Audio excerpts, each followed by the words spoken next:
Welcome to The Spread. I'm Matt Rabel. The CFTC ordered Virginia resident Leonard J. Cipolla to pay restitution for misappropriating funds from a trading pool that he had set up for investors. When I say he misappropriated funds from that pool, I mean he misappropriated pretty much the entire pool. Cipolla was charged with fraudulently convincing investors to contribute to a pool for futures and options trading, accruing about $7 million. Only about $1.4 million of that actually made it to the pool, though. The rest went into business expenses. Well, apparently some of those business expenses including funding other schemes, including mail fraud. Cipolla was sentenced to 121 months in federal prison, ouch, and ordered to pay $5 million in restitution to his victims. You may recall that earlier this year, the S&P 500 hit all-time highs. The VIX, which reflects the volatility of the stock market and is also known as the fear gauge, remained high, which implied a level of fear that didn't seem to mirror the sentiment of the market. Some analysts at Goldman Sachs proposed that the increased retail activity in single stock options, much of which centers around buying calls, may have pushed the VIX to heights that would normally suggest uncertainty in the stock market. It's an interesting theory and something to keep in mind while watching the market for the rest of 2021, though don't take that as investment advice in any capacity. I'm not Jordan Belfort over here. Keeping up with the theme of misleading information causing problems this week, the SEC is considering putting greater scrutiny on index providers. Commissioner Hester Pierce said this week that it's time to look at index providers to see if a regulatory framework is necessary, and if so, what it should look like. The comment came after the SEC hit S&P Dow Jones indexes this week with a $9 million penalty for publishing incorrect data. No bull market lasts forever, and that's as true for the crypto markets as it is for any other. This past week showed why. The price of Bitcoin crashed last week and has continued to drag. Frederick Collins, an experienced options trader and researcher at the blockchain data firm Glassnode, thinks that Bitcoin options traders may have contributed to it. Collins told CoinDesk that market makers were heavily short puts with strikes between $52,000 and $50,000. Since the price of the underlying suddenly became so turbulent, he thinks that they were forced to sell Bitcoin on spot and futures markets to offset gamma exposure. So I think there are a few things to consider here. I'm just gonna say right now and put some warning lights up. What I'm about to say is not investment advice and should not be construed that way at all. So Bitcoin is like the most volatile asset there is, unless you count like other cryptocurrencies maybe. To give you an example of what I'm talking about, T3 Index, who created the Spikes Index, they also created a volatility index for Bitcoin, which uses similar methodology to the VIX. The Bitvol hit 110 this week, and that's not even the highest it's ever been. Okay, like imagine if the VIX hit 110. Like it didn't even do that in 2020.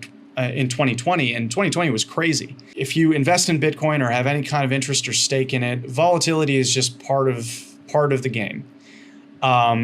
So I've seen a lot of people talking about how like Tesla coming out and saying that they're not going to accept Bitcoin as payment after all. Like that's the thing that caused this huge dip.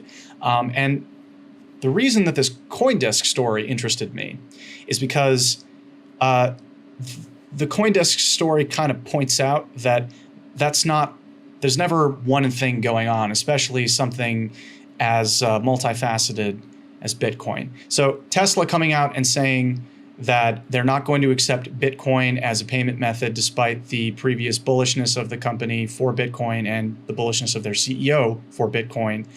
Obviously, that bummed a lot of people out. Obviously, that undermined people's kind of attitude. I mean, buying a Tesla with Bitcoin it's like the most 2021 thing I can think of. But there are a lot of other things to keep in mind that happened this week as well. For example, the government of China came out and said that they were instituting just kind of a blanket ban on Bitcoin, which makes sense. They're working on their own stablecoin thing. The Chinese government tends to like the state-owned and created thing to be the only game in town. So, obviously that has upset quite a few people. China's a huge market, and making it harder for Bitcoin to exist in that market is obviously affecting the price of the underlying asset. And then there's also the Colonial Pipeline, which That was a big story this week, and it also reignited some discussions over Bitcoin's role in the criminal world and how it should be regulated and to what extent, because the hackers who attacked the Colonial Pipeline demanded Bitcoin in payment because Bitcoin's harder to trace. If you're a trader or you have stakes in Bitcoin and the market plummets, or the price of the underlying asset of Bitcoin plummets, obviously that's bad for in a lot of cases. But I just think it's important to keep in perspective that there's never, Tesla was not. It may have been a significant factor. It may have been it was probably a number of factors, but there's a lot happening in the cryptocurrency markets that are worth keeping in mind. Also, at time of writing, Bitcoin is currently where it was at the low point of February. And at that point, it was still 2.5 times, the price of Bitcoin was still 2.5 times what it was 6 months before that. So it's been kind of on this like gradual uptick. Some months are more or less gradual than others, obviously. But it's just worth keeping in mind that this is a volatile asset. Things are going to happen, and it's usually not relegated to one causal factor. What was the biggest factor? I don't know. I don't think anyone does. I think it's impossible to tell. So do what you will with this info.